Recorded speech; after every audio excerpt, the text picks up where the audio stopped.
Pipila ka mga dapit sa Metro Cebu ang nakasinati og pagbaha gumikan sa kusog na pagpundak sa uwan pasado alas 12 kaganinang udto. Matod sa Pag-asa nga mugna kini sa Intertropical Convergence Zone. Hinoon walay gikataho nga adunay grabing epekto ang nasinati nga weather condition. Aniya ang report.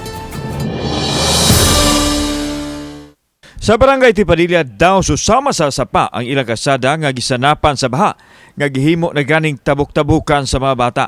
Ang ubang mga tao way nahimo kun dili sa pagtamak na sa baha aron makaabot silang padulngan.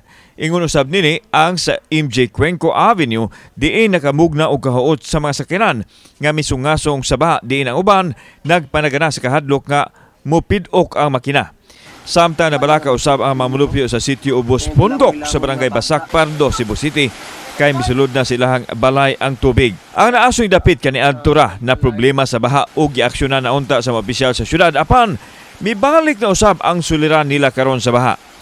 Mauni ang kahimtang sa amua basta magbaha hapit na mulapas sa matag balay.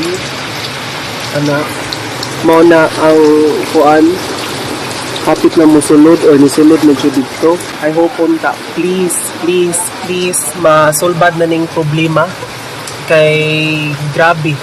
Gibahaan usab ang lupa nga bahin sa barangay Apas. Gihulagway kini sa usa ka netizen nga susama sa sapa.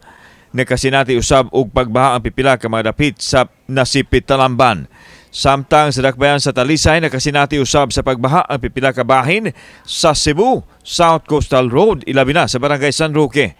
Sa Mandawi City, nakasinati usab sa pagbaha ang pipila ka mga dapit.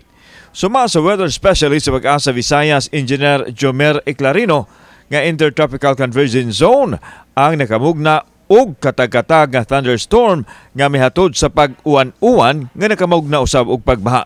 Nakarekod ang Pag-asa og 75,000 ngadto na sa 150,000 ka drums per square kilometer. Kauban si Cleofer Lumayag, ako si Alan Domingo.